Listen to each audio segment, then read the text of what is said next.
Hello everyone. जैसा कि हम लोगों को पता है, बीपीएससी ने 66 का जो मेंस था उसको कोविड की वजह से एक्सटेंड कर दिया है।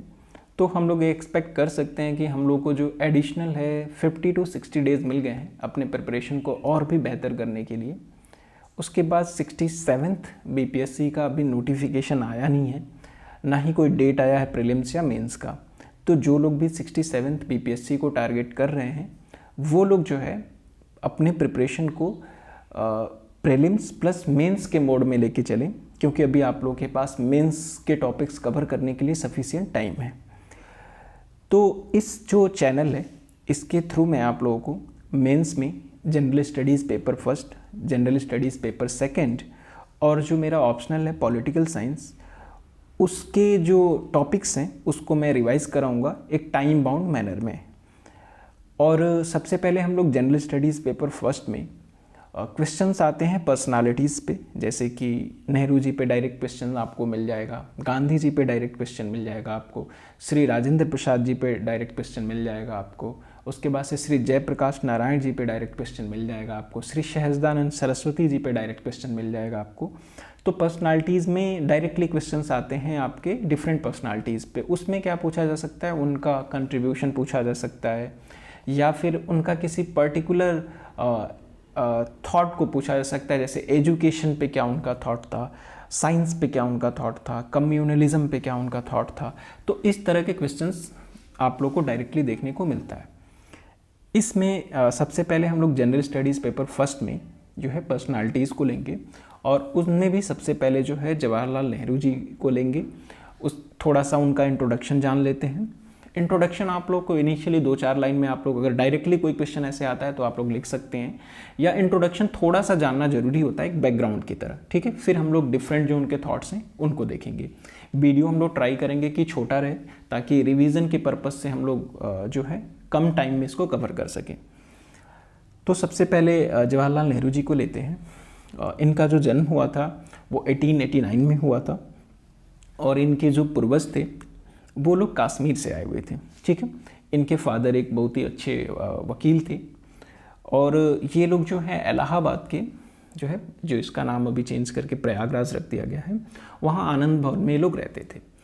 तो आनंद भवन में जब ये लोग रहते थे तो आनंद भवन में सारी सुविधाएं थी, क्योंकि मोतीलाल नेहरू जी एक सक्सेसफुल लॉयर थे, तो उनके पास पैसा था ठीक ठाक। तो जो जवाहरलाल नेहरू जी का चाइल्डहुड था वो बहुत ही अच्छा था, बेहतर था बहुत ही, ठीक है। उसके बाद से जो है जब ये 16 साल के थे 1905 के अराउंड जो है ये लंदन मूव कर गए पढ़ाई करने के लिए, ठीक है। और ऊपर से उसके बाद हम लोग देखते हैं कि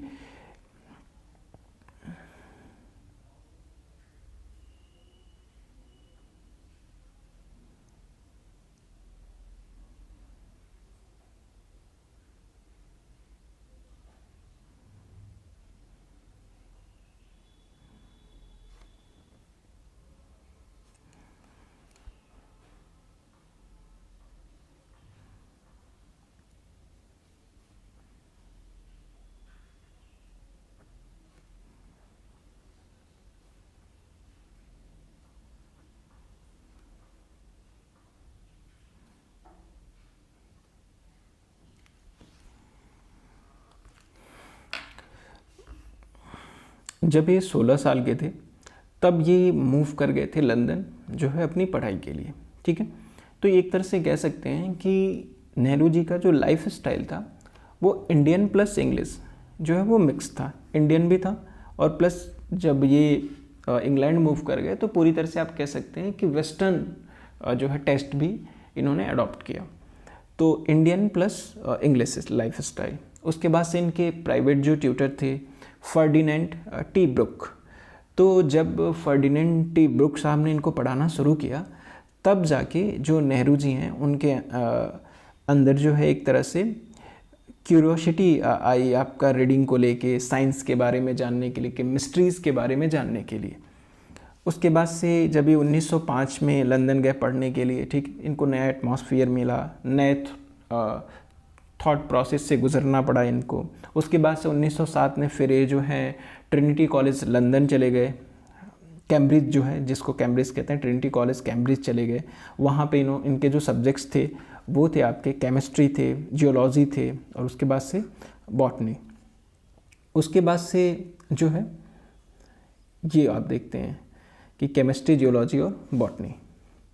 उसके बाद से जो है पॉलिटिक्स और इकोनॉमिक्स और हिस्ट्री प्लस लिटरेचर की तरफ जो है इनका झुकाव पहले से ही था। बट जो आपके नेहरू जी थे उनका जो नेचर था थोड़ा साई टाइप का था। तो जब ये अपने कॉलेज में वहाँ रहते थे, ट्रिनिटी कॉलेज लंदन में, तो बहुत सारे फंक्शंस में पार्टिसिपेट इस वजह से नहीं करते थे। उसके बाद से जो है आपका जब ये इंडिया वापस आए, वहाँ से इंडिया वापस आए पढ़ाई अपनी करने के बाद से, तो इन्होंने बुक भी लिखी थी जो है डिस्कवरी ऑफ इंडिया। इसमें इन्होंने सारे अपने एक्सपीरियंसेस जो हैं शेयर किए। उसके बाद से जो है आपका नटाल जो सत्याग्रह हुआ था, गांधी जी ने जो किया था साउथ अफ्रीका में, उसके बाद से सर्वेंट्स ऑफ इंडिया सोसाइटी जो गोखले जी की थी उससे काफ़ी प्रभावित थे। उसके बाद से जो है इनकी जो शादी थी वो 1916 में कमला जी के साथ हुई थी। और फर्स्ट टाइम जो है गांधी जी से ये मिले थे लखनऊ सेशन जो INC का हुआ था 1916 में, वहाँ पे। उसके बाद से नेहरू जी जो हैं, एनी बेसेंट जी ने जो स्टार्ट किया था होम रूल लीग्स, ठीक है, उसमें ये जॉइंट सेक्रेटरी भी रहे थे। और सबसे ज़्यादा जो जिस पर्टिकुलर इंसिडेंट ने जो है इनको इन्फ्लुएंस किया कि आपको नेशनल मूवमेंट में कैसे पार्टिसिपेट करना है, तो फिर उसके बाद से जब जलियांवाला बाग ट्रेजेडी हुई तो गांधी जी के साथ पॉलिटिकल कांटेक्ट इनका ज़्यादा बढ़ गया।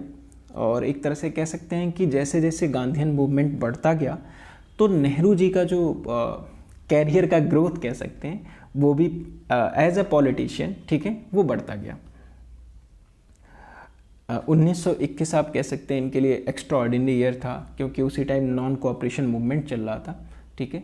तो उसी टाइम इनको अरेस्ट भी किया गया था। उसके बाद से 1929 में जो है आपका लाहौर जो सेशन हुआ था उसमें ये प्रेसिडेंट भी बनाए गए थे।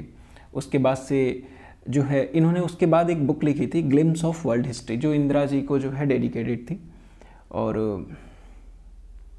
उसके बाद से लखनऊ में 1936 में जो सेशन हुआ उसमें इन्होंने जो है सोशलिज्म का गोल अडॉप्ट करने के लिए इंडियन नेशनल कांग्रेस को बोला।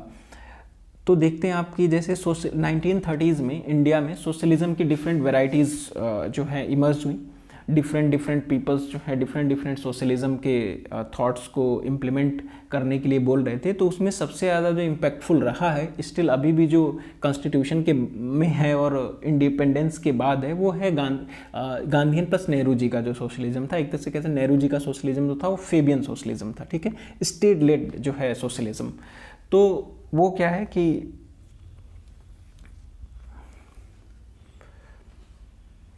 तो उन डिफरेंट वेराइटीज़ में जो सबसे ज़्यादा अभी भी डोमिनेट करता है और उस टाइम भी सबसे ज़्यादा जिसकी डिमांड थी वो था इंडिया में पर्टिकुलरली वो नेहरू जी का जो सोशलिज्म का जो अवयव था।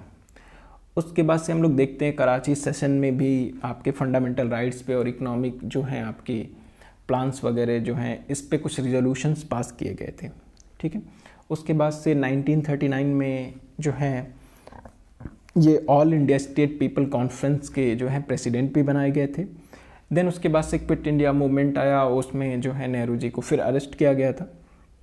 फिर उसके बाद से आप लोग देखते हैं कैबिनेट मिशन प्लान आया, उसके बाद से इंतरिम गवर्नमेंट बना तो उसमें ये प्राइम मिनिस्टर बने। और as a prime minister after independence NAM की पॉलिसी हो गई आपकी। उसके बाद से मूवमेंट हो गया, एक्चुअली नॉन अलाइनमेंट मूवमेंट हो गया, पंचशील की पॉलिसी हो गई। उसके बाद से साइंस को कैसे प्रमोट किया इन्होंने। उसके बाद इकोनॉमिक और सोशल डेवलपमेंट कैसे हुआ आफ्टर इंडिपेंडेंस। उसके बाद से डेमोक्रेसी को कैसे मेंटेन रखा नेहरू जी ने, कैसे मेंटेन किया गया डेमोक्रेसी इंडिपेंडेंस के बाद। ये सारी चीज़ें जो हैं एक तरह से आप कंट्रीब्यूशन के तौर पे लिख सकते हैं नेहरू जी के बारे में। और अभी हम लोगों ने एक ब्रीफ इंट्रोडक्शन देखा। इंट्रोडक्शन में कुछ पॉइंट्स आपको जो इम्पॉर्टेंट लगे वो आप लोग याद रख सकते हैं कि अगर नेहरू जी के पे कोई क्वेश्चन आता है पर्सनालिटी पे, तो आप लोग डायरेक्टली उन कुछ पॉइंट्स को मेंशन कर सकते हैं जो है आप अपने आंसर में। इसके बाद से हम लोग जो है अब नेहरू जी के जो थॉट्स हैं उनको 1 बाय 1 लेना शुरू करेंगे और उसको एक क्वेश्चन आंसर फॉर्मेट में, जैसे कि कम्युनलिज्म पे क्वेश्चन आया तो सबसे पहले उनके व्यूज़ को हम लोग लिखेंगे, फिर उसके बाद से कंक्लूज़न के टाइम में कि उन व्यूज़ का प्रेजेंट टाइम में क्या जो है आपका रेलेवेंस है उसको हम लोग देखेंगे। तो इस वीडियो को हम लोग यहीं ख़त्म करते हैं। नेक्स्ट जो वीडियो होगा वो नेहरू जी के कम्युनलिज्म पे क्या थॉट्स हैं उसको उसमें हम लोग डिस्कस करेंगे। Thank you.